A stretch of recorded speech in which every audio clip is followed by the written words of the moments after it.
afternoon, ladies and gentlemen.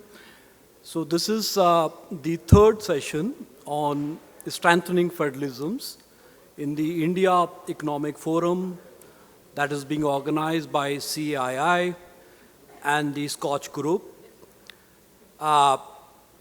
In this session, we will discuss how to strengthen the federal finance or the fiscal federalisms. Now the subject is a little technical, and I'm just going to give you a perspective, very simple perspective, not a very technical perspective of the federal aspects of governance, what we really mean by federalism, and how it is relevant, and what are the basis of the contemporary challenges. These are the things that we are going to discuss here in this session. Before I introduce the panelists, a very eminent panelist here, let me just say a few words about federalism. The federalism is a method of dividing powers so that the general and the regional governments are each within a sphere, remain independent, and at the same time they cooperate. So both autonomy and cooperations are inbuilt in the definition of federalisms. And if we emphasize the word cooperations, we sometimes use the word cooperative federalisms, whereby both the union and the states, or the federal government or the state government, they cooperate with each other. If it's a multi-order federalism, then all three orders of government, they cooperate with each other. So federalisms, or the federal form of government is quite important, and all big countries are federal. Whether you take US, you take Brazil, you take Argentina, Canada, except China. But the constitution is not federal, but the functioning of China is very federal in nature. There are two processes by which the federal governments or the federalisms devolves. One is that you are coming together, like US, the many federating units came together and you form a federations. The other, which is the case here in India, that you are devolving the powers. India was one country, and you devolve the powers, created many subnational governments. So certainly, when the processes are very different, whereby many federating units coming together and forming a federations, the power of the states are there. The power of the states are more, or the powers of the regional governments are more than the powers of the federal government.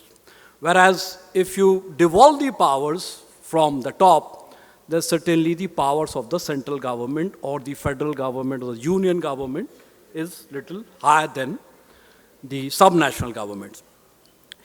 This particular form of governments have been adopted in big countries, and this has been adopted in some of the small countries. This has also been found as solutions, treated as a solution in a post-conflict environments such as Bosnia, Sudan, Nepal, and even Sri Lanka. So most countries are federal in nature, and this concept actually it evolves over a period of time because the systems are not the same.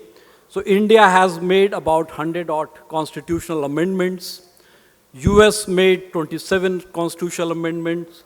Brazil have changed their constitution 7 times. So it evolves. And it also a functional concept, not really an institutional concept. So whether your constitution is federal, if it is not working, this may not be federal. The examples are, there are various examples, including the example of South Africa, whereby the scholars generally speak outside South Africa, that South Africa is the federal countries, but they are not allowed to speak that South Africa is the federal countries.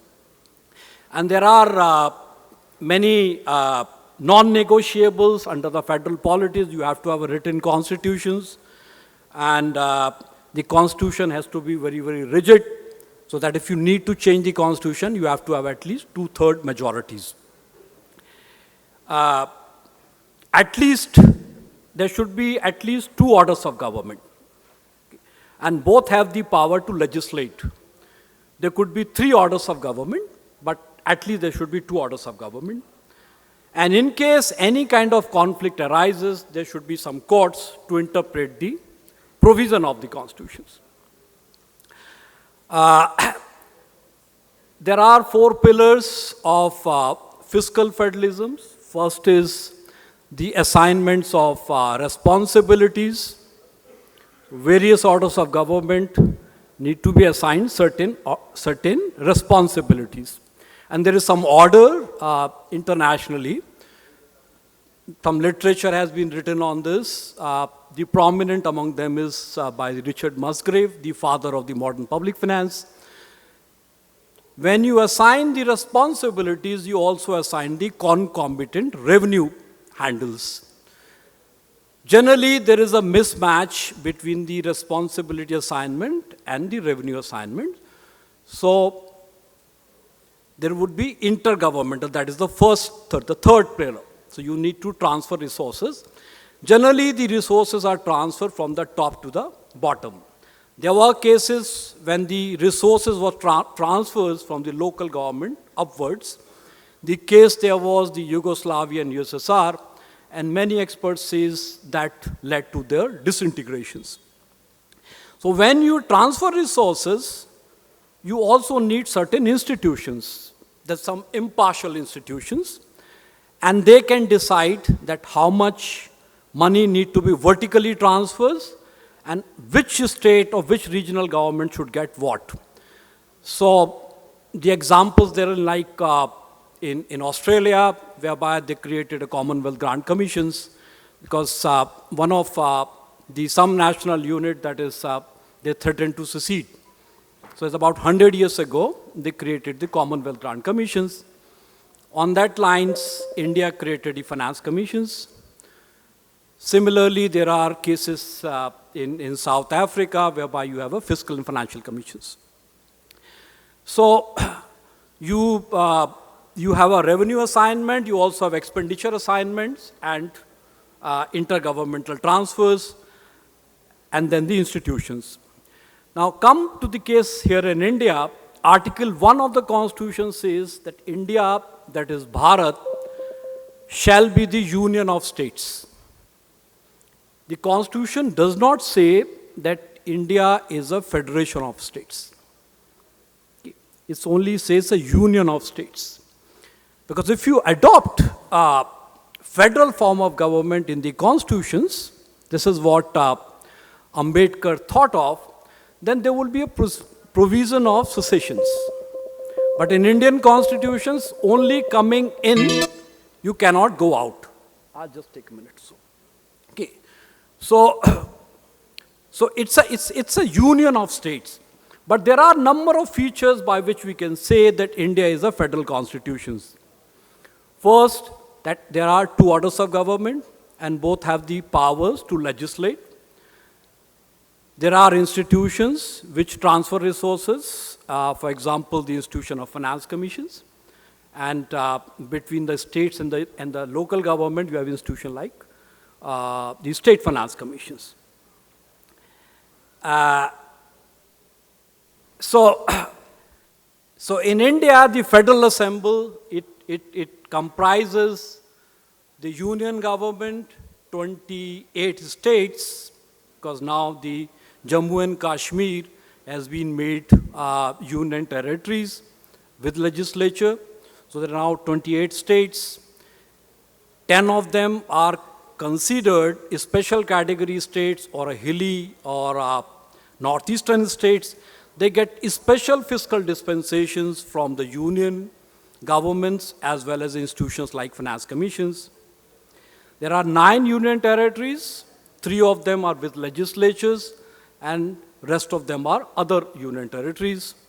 Down the line, after the 73rd and 74th constitutional amendment, we had Panchayati Raj institutions or panchayats. They are again at the three rungs. You have district panchayat, block panchayat, and the village panchayat. So about 250,000 odd panchayats and 4 million elected representatives. So we have so many governments in this country. They're in the urban areas, we have municipalities. There are three levels: municipal corporations, municipalities, and nagar panchayats. The definition of these bodies are not there in the constitution, but these are there in the conformity acts. So each states define what municipal corporations, what municipalities, and what nagar panchayats are. So generally, in India, the union government collects more taxes, they spend less. About 60% of the taxes are being collected by the union government, and they spend about 40%. The reverse is the case there in the states collects about 40% and spend 60% of the total public expenditures. So there is a need of vertical transfers. So the finance commissions is one institution. There are other institutions. The planning commission was there in place. It has been substituted by Niti Aayog without any kind of financial powers. Then there are institutions including the interstate councils. The National Development Council was there in place, which has been substituted with the Team India. Between the state and the local government, we have institutions like the state finance commissions, okay, to transfer resources from the state consolidated fund to the panchayat and municipalities. In order to discuss the nitty-gritty of this, we have a very, very eminent panelist have with us. I don't think there could be more eminent panelists than we have here with us. We have Mr. N.K. Singh himself, he's here. He's chairman of the 15 Finance Commissions, and who is just, will be submitting his interim report very, very soon. So he's here with us, and he was the chairman of the FRBM Review Committee, of which the RBI Governor and the Chief Economic Advisor and the Director in IIPA, Mr. Ratin Roy, is not here at the moment. He was also a member. They submitted, they proposed a kind of a path, the fiscal reforms path to the Government of India. And Stan K. Singh, he wears many caps, whether we call it, whether he's an economist, or a politician, or a civil servant. He started his career as a teacher in St. Stephen's College, teaching economics, and he actually learned economics from his childhood. His father was the first finance secretary of India, and he was a civil servant, a member of a very, very distinguished Indian administrative service, joined the service in 1964, and he retired from the Ministry of Finance as the Secretary Expenditure or Secretary Revenue. Then he moved to the Prime Minister's office as OSD, and later on he became the member of the Planning Commissions. He was also a member of Parliament, so he wears many caps.